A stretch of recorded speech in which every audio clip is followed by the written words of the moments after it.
Battlefield 2042 is a mixed bag. I went into it hesitant, but find myself enjoying it overall. However, for every step forward it makes, it takes one back as well.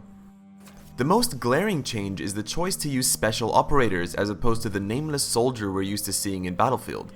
This was the change that scared me the most. Although after playing around with it a lot now, I've found their abilities and traits can be really fun.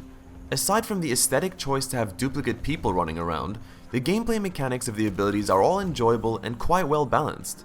In the end, I think it's a welcome change that gives 2042 a distinct feel.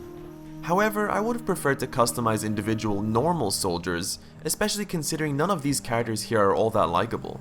But I understand that their unique silhouettes help us identify what gadgets they have. All of this plays into my main observation for 2042. Everything I like and dislike about the game boils down to the fact that it is very arcadey. It feels more like BF3 and 4 as opposed to 5, for example. I love all three of those games, by the way, but let me just explain what exactly I mean. One instance that showcases this is the fact that getting into vehicles is instant and has no animation, at least from a first-person perspective.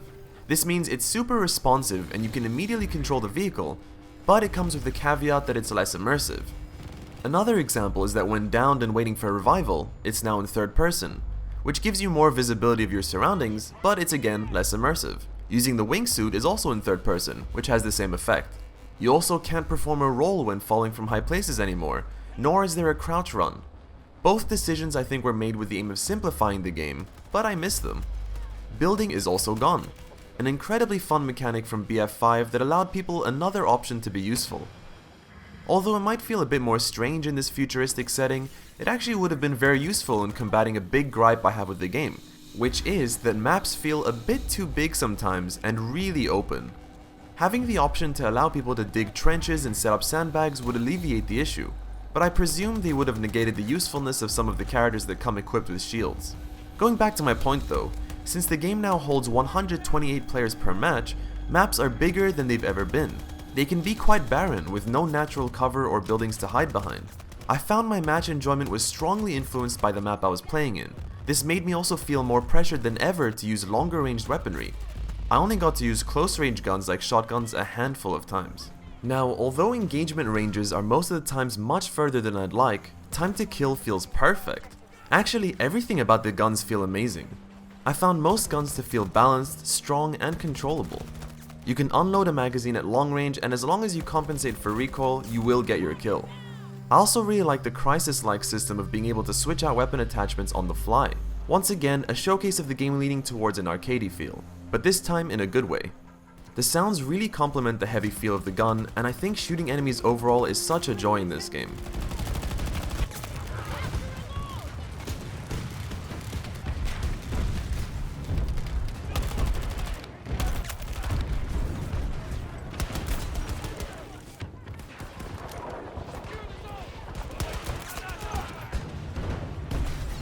The same goes for vehicles. You feel incredibly powerful in them, and there are quite a lot of them. But they also don't feel so overwhelming to deal with.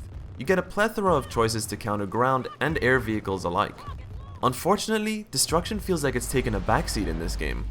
I have seldom seen destructible walls in 2042, as most objective buildings are perfectly sturdy and the rest of the map is structureless.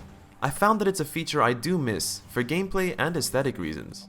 I also have many smaller gripes with the game, including not being notified if there are medics near you when you're down, not being able to quickly identify yourself on the map, as well as a handful of minor annoying glitches. However, all of these can be fixed with future patches. The game also comes without a single player campaign, which I'm okay with. I've enjoyed all of the Battlefield stories that I've played, but they're all popcorn filler that I'd never really cared to replay. That work has instead now gone into new multiplayer game modes. The Portal mode brings in 2 maps, each from Battlefield 1942, Bad Company 2, and Battlefield 3, as well as their classes and playstyles. I really like this mode as it brings these older games to a more modern day feel without compromising their original visions. For example, in Bad Company 2 you cannot go prone, and 1942 has an entirely dedicated anti-tank class with a rocket launcher as their primary weapon. It's all great fun, and these are just the official playlists for the modes. There's a server browser that allows the community to tweak settings and pit factions from one game against another with silly custom settings if they want to. I enjoy the freedom for options here. Finally, the latest game mode, Hazard Zone, It borrows a page or two from games like Hunt Showdown, where the goal is to fight through a mix of PvE and PvP. You can locate valuable hard drives throughout the map and retrieve them. Once you've had your fill, you can extract with a helicopter that arrives at a set time. Other players can see and try to steal your drives, so you need to assess risk-reward constantly.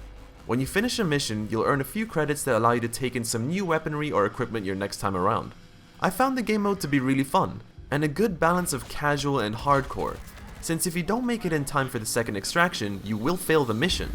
But on the other hand, matches are not that long and you still get fewer rewards if you don't extract. It's a good time. In the end, I'm a fan of 2042. I was quite reluctant and it took me a while to come to terms with the things I miss, but I think it still has a lot of fun to bring to the table. I would like more maps, and it does lose out on immersion, which BF5 really made me fall in love with, as it had great attention to detail. However, I am also a fan of the arcadey feel 3 and 4 provided, and 2042 feels a direct upgrade to those games. Overall, it's a mixed bag, and I recommend you weigh how much you value each factor the game has going for it. But I strongly enjoy 2042 and will be playing it for the foreseeable future. If you're a Battlefield fan and open to change, I say give it a try. Thank you so much for watching, everyone. If you enjoyed the video, please don't forget to like, subscribe, and share. If you want to discuss the game in my Steam group or Discord, there are links in the description. I'll see you next time.